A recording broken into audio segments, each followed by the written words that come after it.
والصلاة والسلام على أشرف المرسلين سيدنا وحبيبنا وشفيعنا ومولانا محمد صلى الله عليه وسلم وعلى آله وأصحابه وبارك وسلم.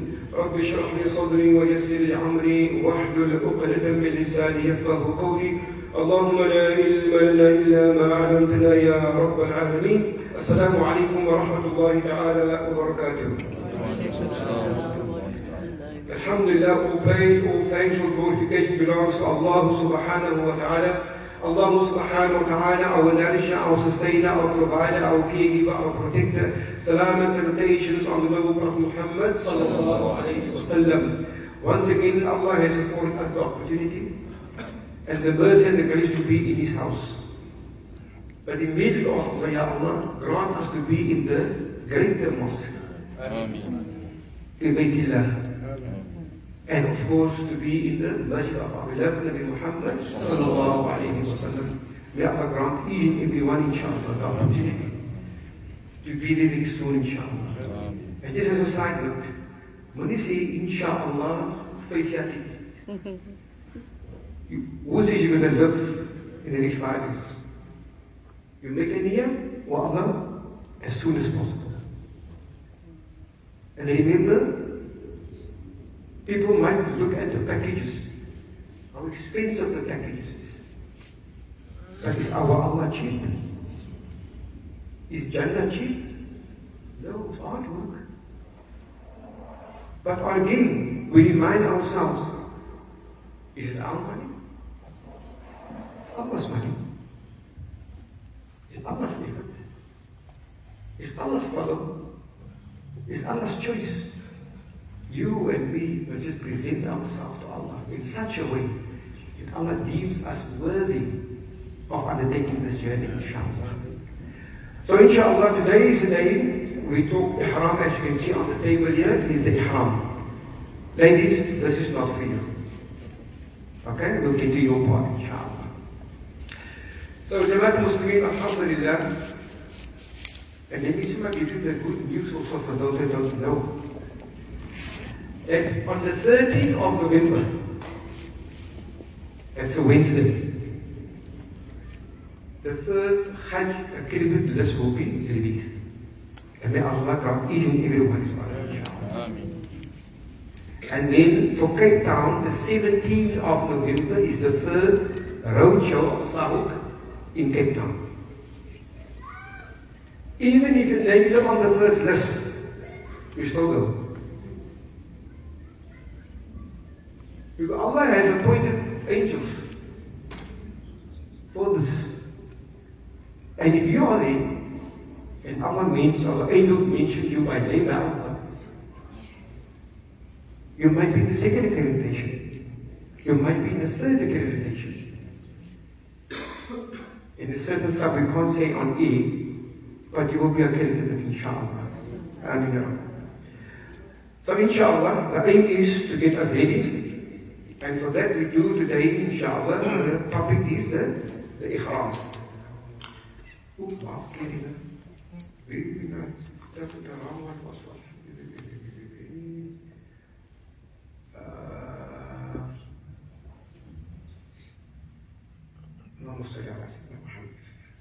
Inshallah, we begin to get Ihram. We're going to get our Ihram.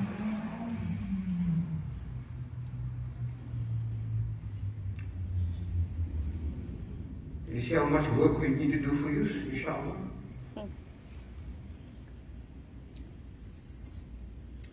We just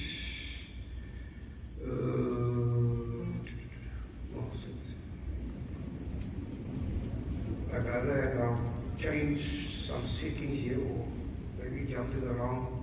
Here we go. There we go. Alhamdulillah.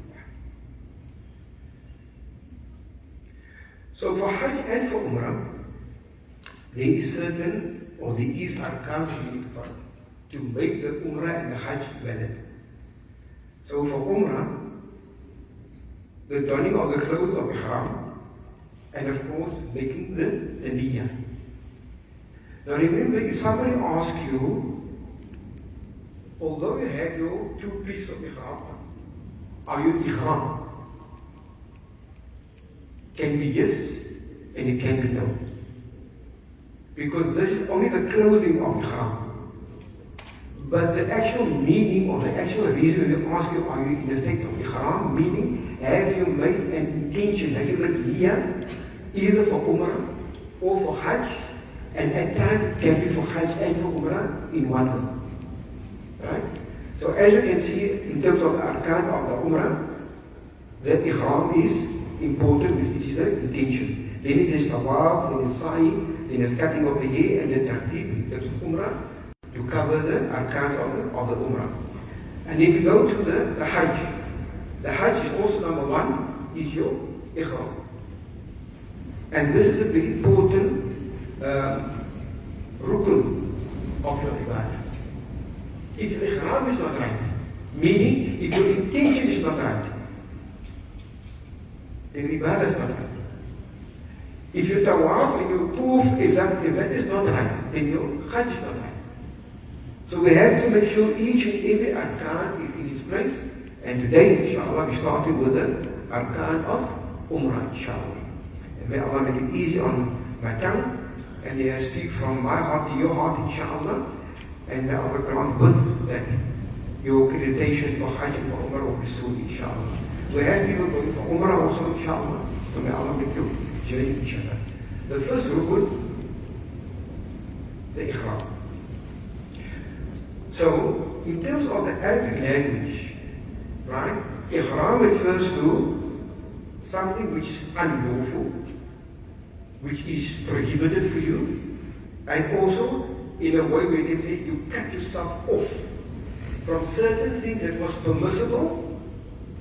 Now, by making the intention, the niyyah for Umrah, you bring upon yourself that you are prohibited, you are cut off from this, that, and the other, which we will go into in the next few slides, inshallah.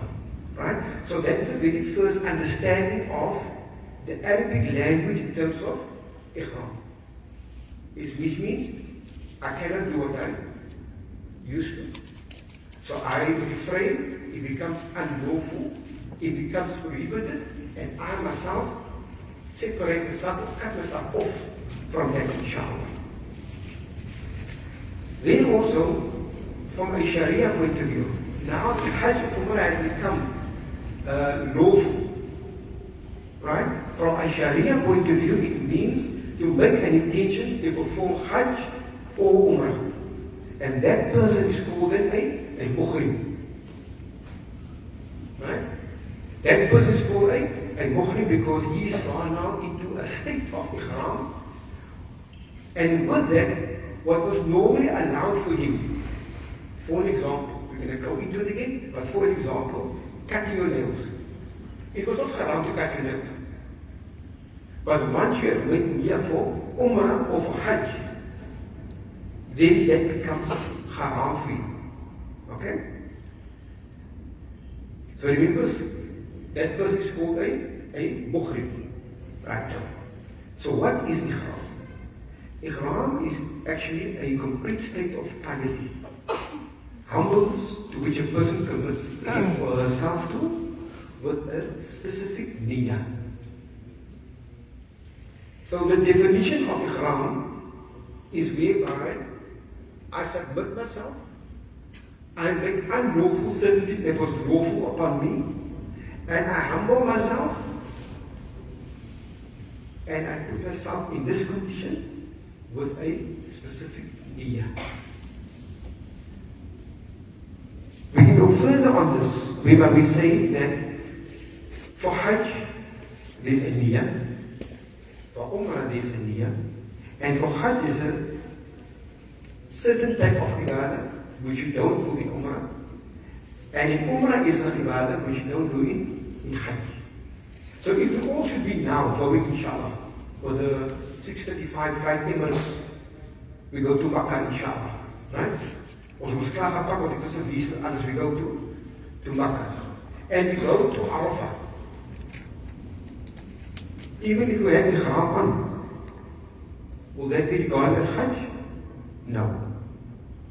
Why? Because the time is not right. Although the place is there, but the time is not right. The waqt is not right. Right? So to either execute the ibadah of Umrah or Hajj. So when we've done Ihram and you become a Muhrim, then either you do the Hajj or you do the Umrah or you do both. Right? Inshallah.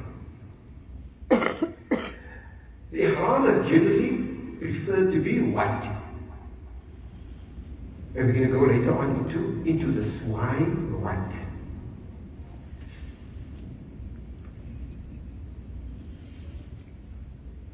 to ask you a question, I'll leave it for later on, inshallah. And white, of course, being the Sunnah color of Muhammad sallallahu alaihi wasallam. Did anybody perhaps in your lifetime went to a janazah and the person before meninggal, she loves pink. As he inshallah meninggal, they cover with pink. You see anybody with a pink cover? Or black cover? So that will link to our ibadah of Hajj and Umrah. Right? And of course, consisting of 2 unstitched sheets, males only. We'll come to the females, we are being excluded, but we're coming to you. I think the challenge is more for the men in the state of Ihram. So, the Ihram for the males consists of 2 unstitched sheets, which is a kind of both Hajj and Umrah. So before Hajj or Umrah, that will be your uniform. And with that, of course, there's no kufiya, there's no turban, there's no vest, there's no underpants, no nothing for the males. Like your mother gave birth to you, you return back to Allah.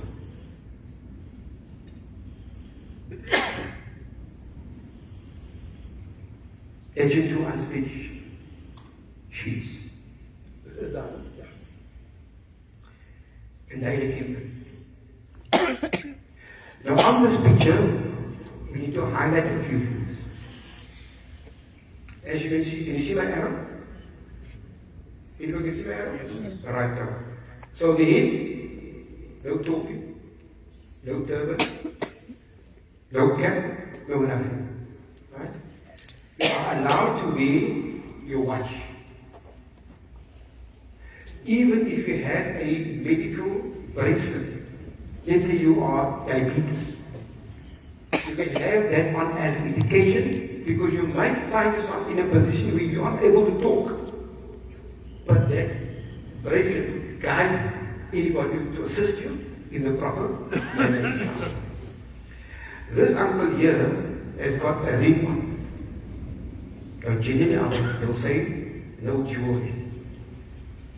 Did you see a guy or a person in the car park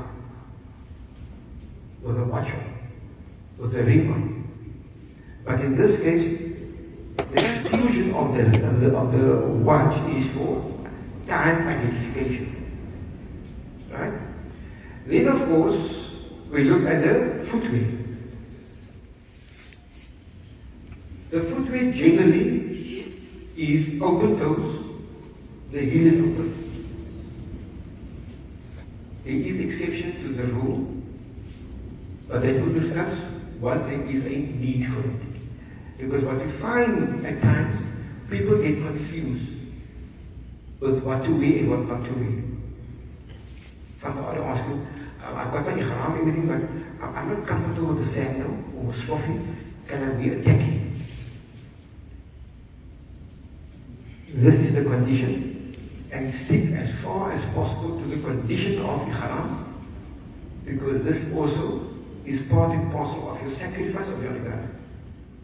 Now in the Hanafi, it gives you the allowance where the heel can be closed, the toes can be closed also half, but just above the toes, the part leading up to the ankle must be exposed.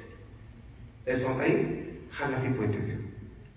Right? Ladies, you don't have this excuse. You can wear anything, but of course your feet must be covered. Okay?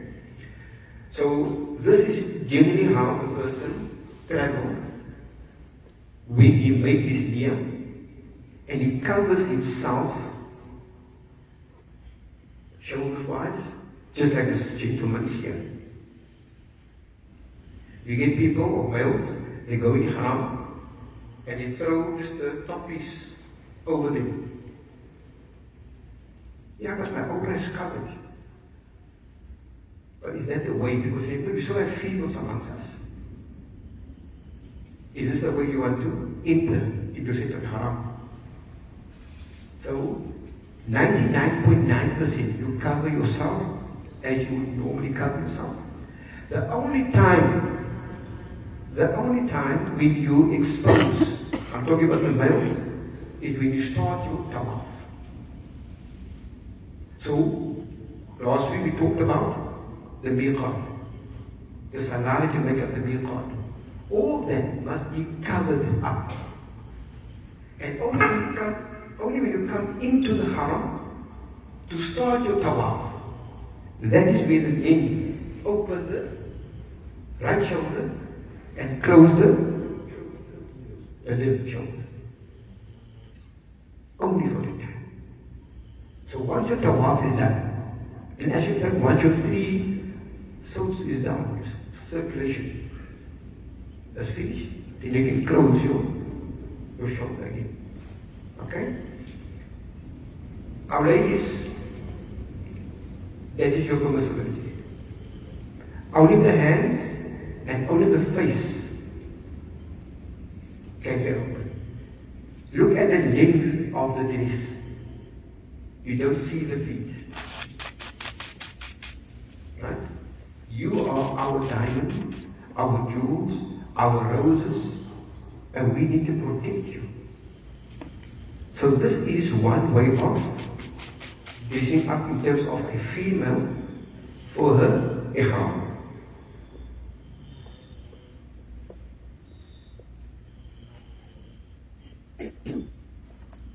This is another way. But you see the feet are exposed. So what we recommend for the ladies, you can't see the feet. Okay, this thing is a bit high, but okay, what we recommend for the ladies, don't buy I think in our age, you see the bobby socks, the ankle heights. No, go past the ankle. Right? It's better to buy the socks past the ankle. Die word by as jy is 'n mannetjie word. Right? Die word by, or you make ruku and sujood, and that becomes exposed. So which means your aura becomes exposed. Same with the dress. You see they've got long burqas on, but you can have a normal scarf on, but make sure it's tucked in such a way when you make ruku and sujood, it doesn't flap open and your whole neck is open, which is part of your aura. Some ladies prefer to have black on. And why black? Because sometimes the type of material that the ladies pick for the ihram is transparent. So, the one way to overcome that, and this is what Mualim and Amina will, after the session, will have a private session with the ladies, right?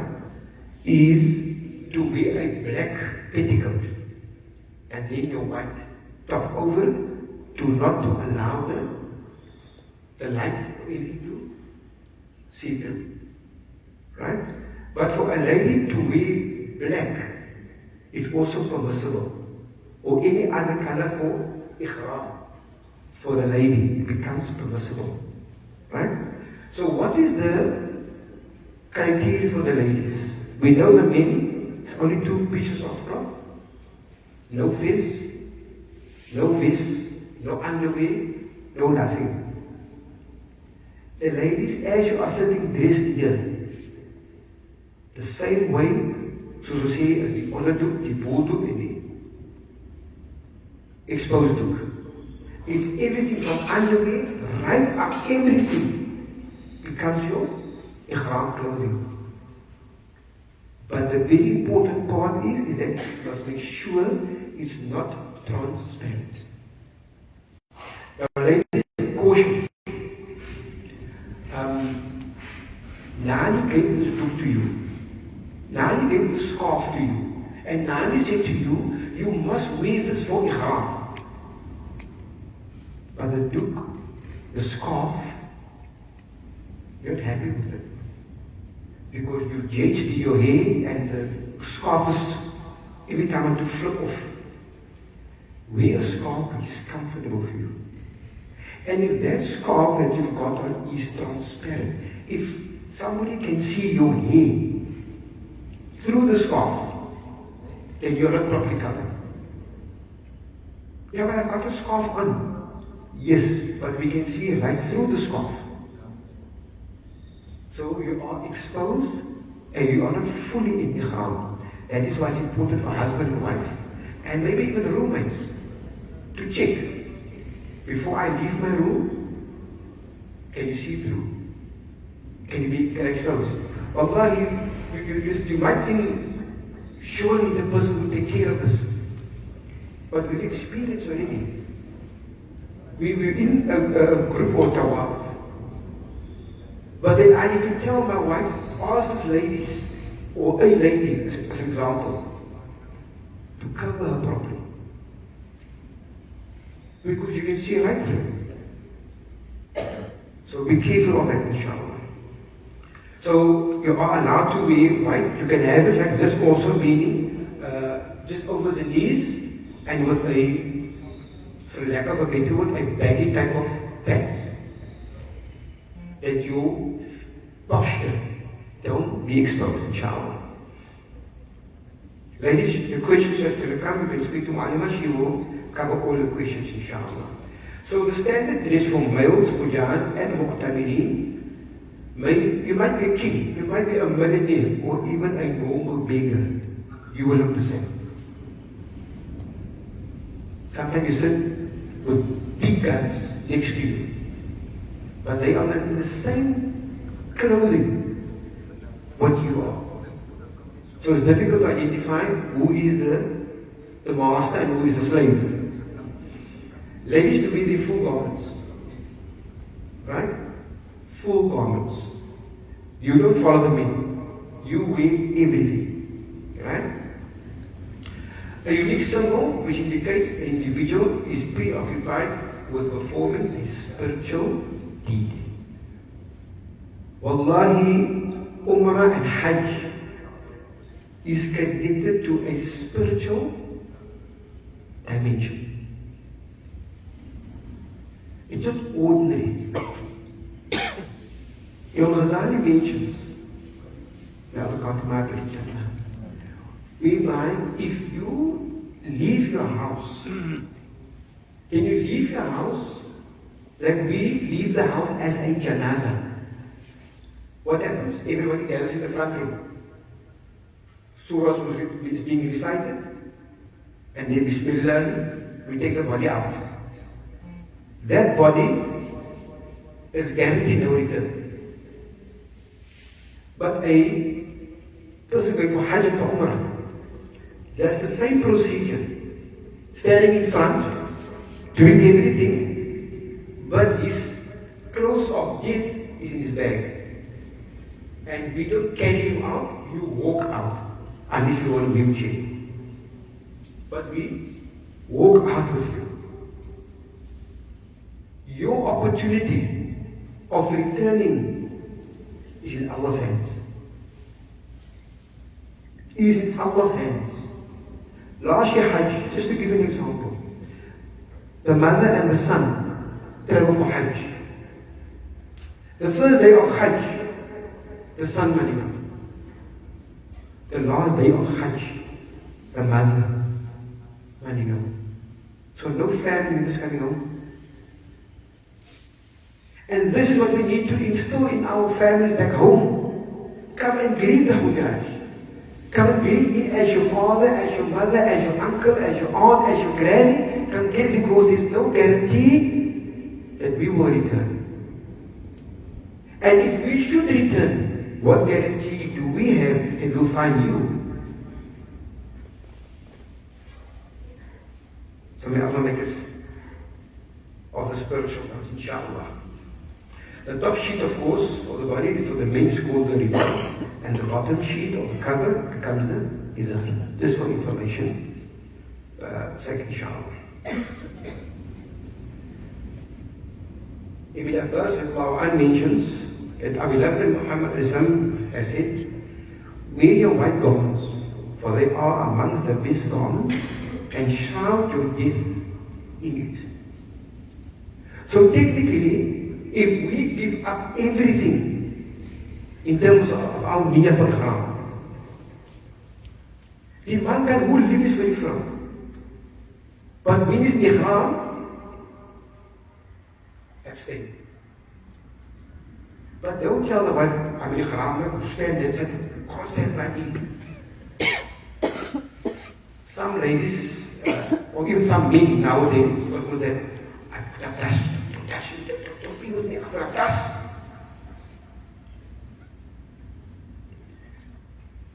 Here, our beloved Muhammad advises to wear white. For the ladies, although you can wear black, navy, any other color, but preferably white. Men, you've got no choice. Now imagine everybody stands in this Ihram. And you look around in your group only, besides going on Umrah or on the Hajj, and you see yourself in the next person. Do I look like this? Is that different? In this position, I can still make tawbah. I can still repent. My ibadah of Hajj and Umrah being Ihram is a means of drawing closer to Allah subhanahu wa ta'ala. But once I'm in my qadr and in my kafar, I can do no actions. I can do no calling. I can do no istighfar. But while I am in the thing of Ihram, connected to a spiritual dimension, this is the time when I can call Allah. Hence the beautiful words, لبيك اللهم لبيك. Oh Allah, Here am I. إن الحمد all praise والنعمة لك والملك belongs to you in the kingdom. لا شريك. I do not describe partners unto you, Ya Allah. And this is how you chant in this Ihram. And wallahi, what I'm saying now, I just jump the gun. But you know, when you're in Ihram, and especially when you come from Arafah, knowing that Allah subhanahu wa ta'ala has now forgiven all my sins, you will make a dua that you will shock yourself. And that dua will be, Ya Allah, if there's any time you want to take me down, because I'm pure. We also come to that feeling, inshallah.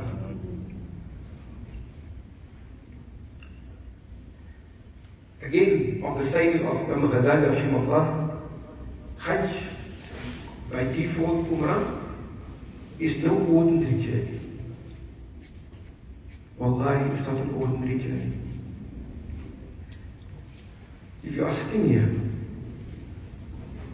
even if it was recorded, sit here, not being accredited. You don't know you're going for Hajj. You're waiting for the 13th. And I think it's 8 o'clock or 8:30. En therefore gaat ping. Moet je kijken? Of moet je voor iemand vragen om te kijken? Of wat dan? But the minute the news comes to you, MashaAllah, you've been accredited for Hajj, you become a different person. In the sight of, besides the heavenly, by normal people. How will your mother, your father, how will your siblings, how will your children, MashaAllah, mommy, daddy, MashaAllah, selamat, je gaat wakker toen is accredited.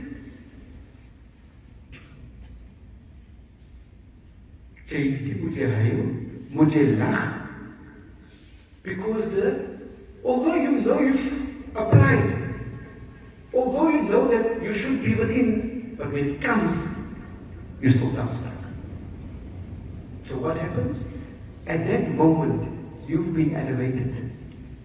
Because whoever meets you and they identify that you are accredited for Hajj, Wallahi, the greeting will be different. The greeting will be different. Why? Because it's you, but it's a better you now. En dan kry ons mos mense ook nou. Het jy gehoor? Wat staan ons gekry? Hey! Yeah? You will have lazy, isn't it? Embrace it. But one thing you need to know, that Allah subhanahu wa ta'ala will make mistakes.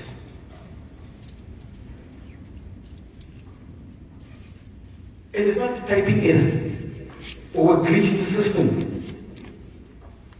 It is big. It's a spiritual journey to the next one. Wallahi. I always tell the people, if you come from your city, or let's say Cape Town, and you go to Makkah, Medina, it's like you leave the dunya for the akhirah. Here you struggle to be a good Muslim. Here you struggle to go to the masjid. Here you struggle to give sadaqah. But when you're there, it's like you in ibadah mode. You know how we struggle to get the channel right? That's tough. You can't connect anyone. And then you connect, and now you can see them, and now you're in Medina. It's like your ruh is pulling you to the Haram.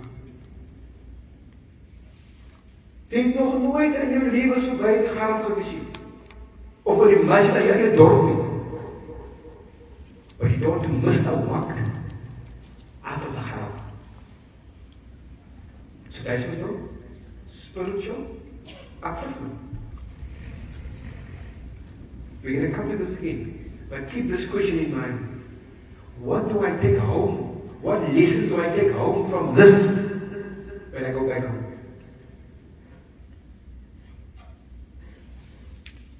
Yeah, Allah make it easy for us, inshallah. So when we dress up in Ihram clothing, right? Let us ponder and think seriously. Imagine how we will look in our kafan, ready to be buried.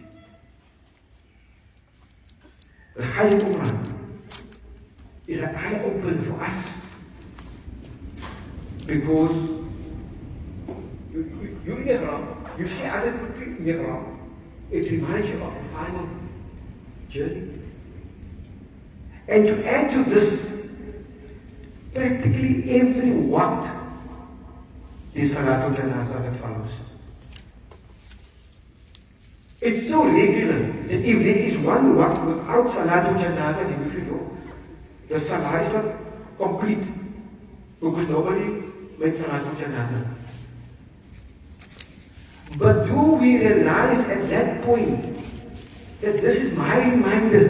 Kullu nafsin dha'iqatul maut. And surely I'm going to follow this path. So, before dressing up, let's change ourselves before it's just a mere changing of clothes.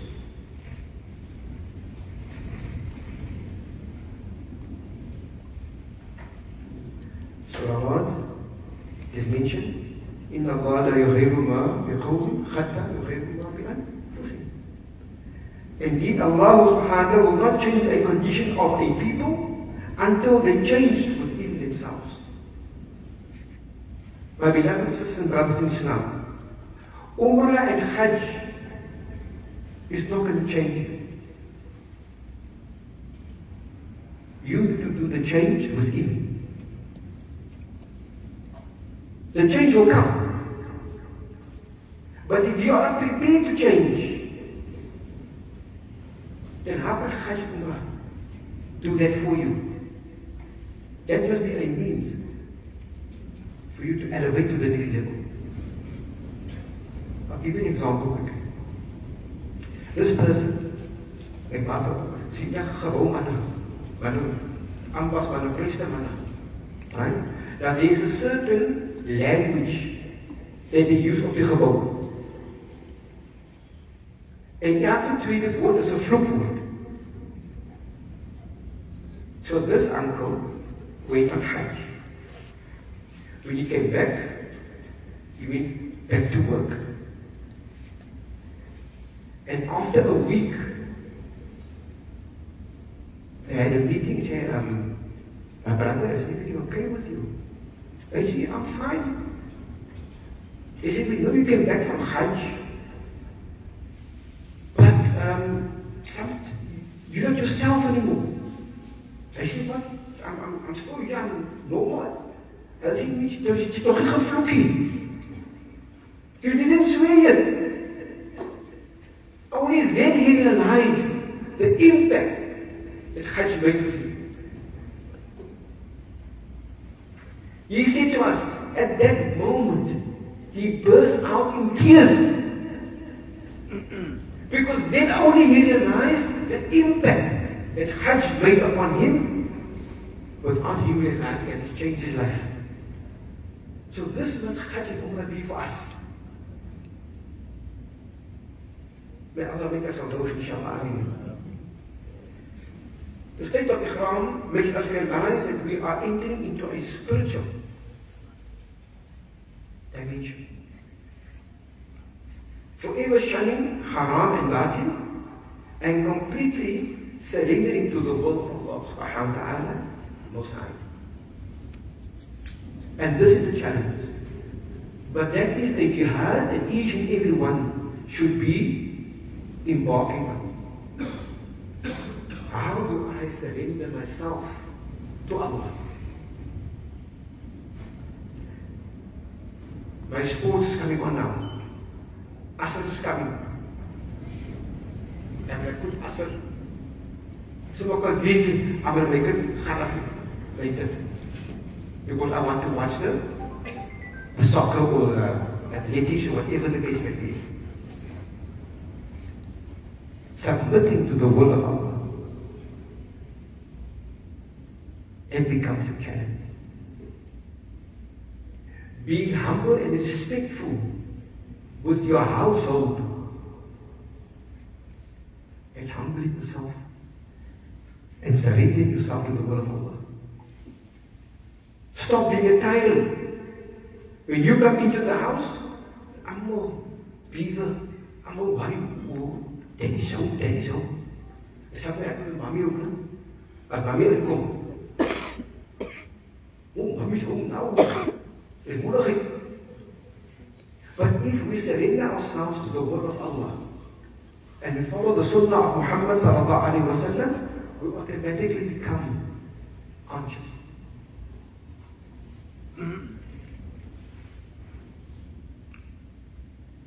The state of Ihram also teaches us to control that nafs. En ik zie zo. En ik wil het zo heen. And you will do it the way I want you to do it. On Hajj and Umrah, you are in the hands of Allah. Your operator can have the best of buses, but the bus can't move. You must get out and walk. Giving up this world and its pleasures to strive only for the hereafter. That's difficult. Because it must live in the world. I must work in this land for my akhirah.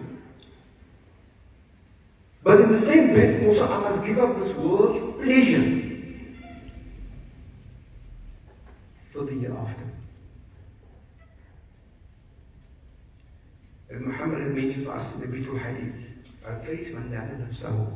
when Muhammad said a wise person, intelligent person, is a person who suppresses his nafs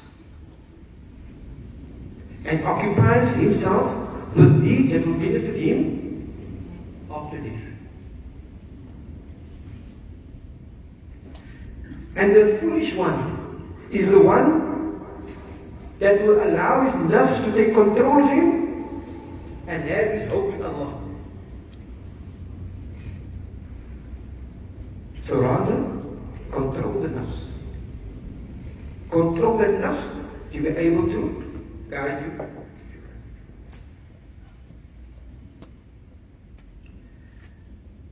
We all know, بل تؤثرون الحياة الدنيا.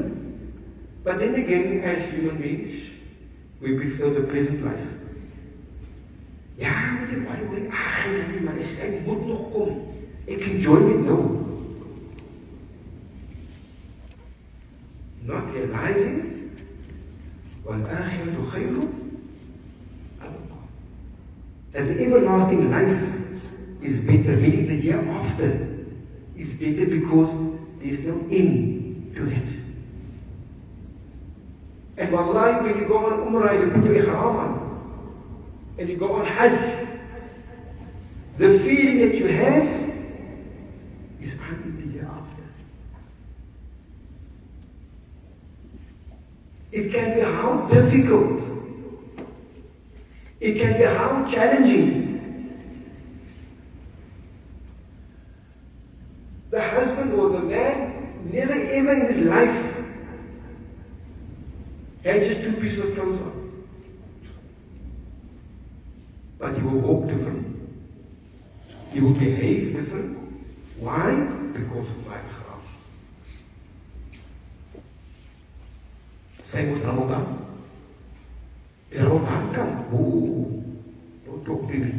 I'm in second ibadah. When we puasa met herfie, I'm in second ibadah. Hulle het die maan gesien.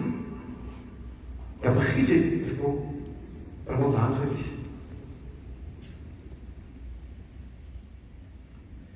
What is forbidden for a muhrim, meaning a person that is in the state of Ihram? So for the men to cover the head or part of it. For men to wear stitched clothing. For women to put on anything against their face. Right? So you must have, I think, a place like what do you call it?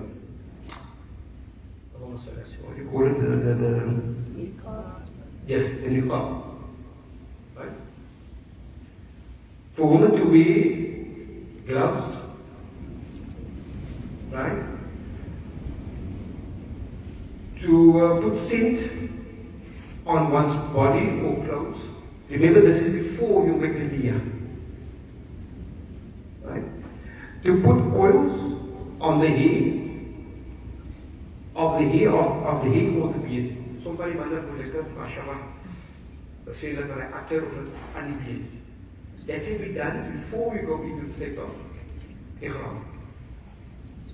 It becomes forbidden if you are doing it now while you're in Ihram. Meaning you've made the intention. To remove hair or nails from the body. Nou soms keer, miskien die mans die weet, miskien geen moet sê, as jy dit dan geen moet hare in sy hand. Right? Not supposed to happen. All sexual acts is prohibited. Hunting and killing of animals, forbidden. Cutting or pulling out green vegetation, to marry or to do the nikah. In other words, om te trou en te laat trou. In the state of Ihram, not permissible. If you look at all this, when you make your niyyah, then this is the conditions that you put yourself under. I want nothing of this. To protect my ibadah, to protect my Hajj, to protect my Umrah. That will guide and protect us all, inshallah. The Sunnah of Ihram. This is now, before going to the state of Ihram, is to cut the fingers and the toe. To remove all pubic hairs under the arms and back parts. To take a ghusl, even a lady which is in the state of menstruation, to still clean herself. Right? There's the niyyah, inshallah, nawaitu ghusl al-ihram, sunnah al-ihram. To put on nice smelling oil before putting on the ihram clothing. It is sunnah for the rida and the izar to be white, to salah 2 rak'ats with ihram clothes before making the niyyah of ihram. And that is the niyyah for the salah of ihram. Any questions? Last few slides. Anything not clear? Ons kan maar hierdie mistakes maak, but we can't make the mistakes on that side. And some of the mistakes will cause you to pay a dam. Meaning, you must either slaughter, or you must pay in money, or you must fast, depending what the condition of your penalty is. Right?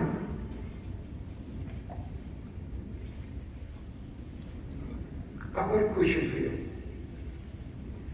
If I go for Umrah, or Hajj for that matter, but I don't change my clothing to the 2 pieces of the rida is the 2 unstitched sheets. I make my niyyah for Ihram. I go in. I make Tawaf and I sign, I cut my head, I do everything with the Sunnah, with the Tawaf, with the Umrah. Ask me off.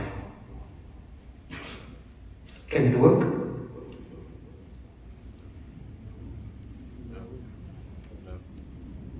No. Ladies? Niet bang voor je, als je vallen kan. Okay. You say no. Why do you say no?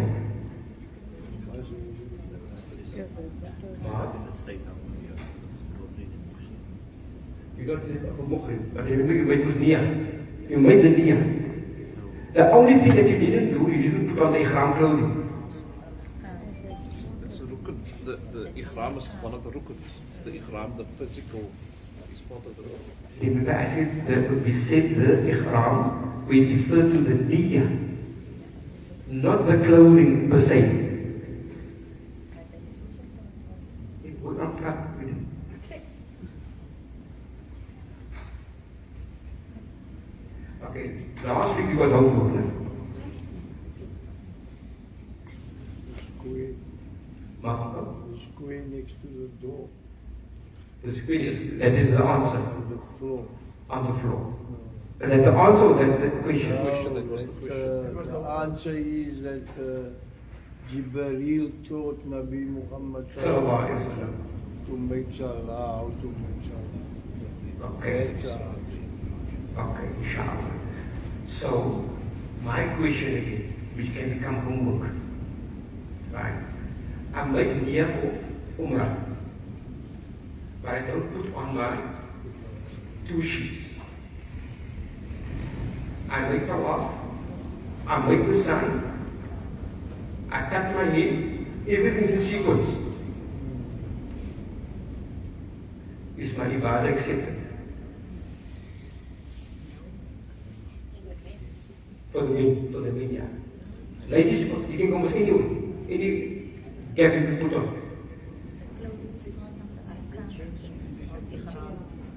And word something say accepted? Yeah, I say something.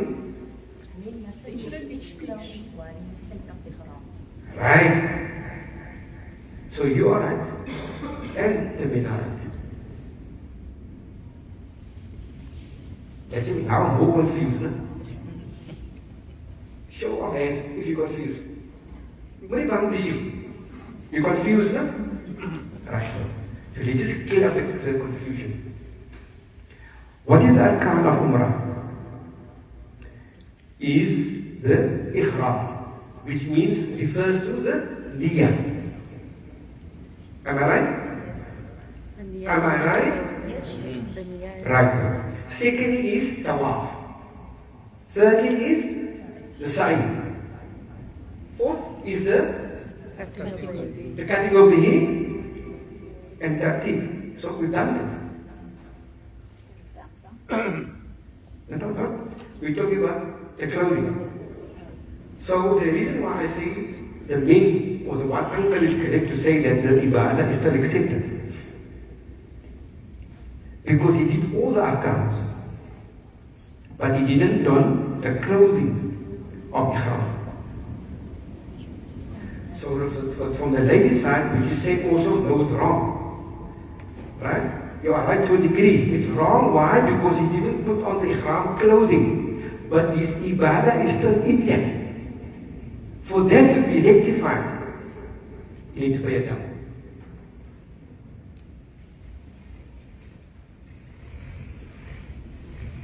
Are we in the same place? No more confusion? No more confusion, eh? Yeah. The other guy can take us more, inshallah. So, the last few notes is the real niyyah is that which is in the heart. And it's a strong sunnah to utter the wording of that, inshallah. It is a sunnah also to labbaik with the niyyah. So when you make your niyyah for Umrah or for Hajj, immediately labbaik. And you can also add on salawat upon Muhammad sallallahu alayhi wa sallam. Here we go. You are now officially accredited for Hajj. Right? Anyone say that? Everybody's happy. I'm giving you now your accreditation, but you don't want it. How will I want it? So what I want to just highlight is the Wednesday, the 13th of November. They say after 8:30, the accreditation list will be sent out, inshallah. Kindly make sure that you are on this class group chat, because we will post it into this chat so you know exactly who is on and who is not on, inshallah. Right? Then on the 17th of November, which is a Sunday, the venue must not be confirmed. It will be in the morning, most probably will be in the morning, possibly from 9 or 10 o'clock till the whole time. Avail yourself to come, inshallah. Once we have the location of the venue, we will forward that to you also, inshallah. Okay? And then for next week, inshallah, we're going to make Tawaf and Sa'i. So you're going to stay now in Ihram till next week. Right? You're supposed to agree upon it. Right? And then, everyone said, all the do's and the don'ts. Ladies, you can't. I can go back to this slide. I'll say this slide to you also on it, because from now till next week and Saturday, right? No clipping of nails. Know that you stay in the house. Right? You don't wash, you stay just like that. Just making it inshallah. And then next week, inshallah, we will give you the points and of the Tawaf and the Sa'i, inshallah. And then you can cut your hair and you can out of the state of Ihram, inshallah. May Allah guide and protect us all, inshallah. May Allah forgive us for our shortcomings, and may Allah make it easy for us, inshallah. So the next few minutes, right? The ladies will probably have, I'm going to speak about 30 minutes for you. 10 minutes, the ladies can just, I think the ladies can just sit where you are, inshallah. The men, we can just go to the front. I just want to show you in terms of how to have the Ihram, inshallah. Because remember, Mana, you know, the Ihram answered, because you go, no protection, there's no. If it falls, it falls. Right? So may Allah make it easy. Is there no questions before we conclude? No questions.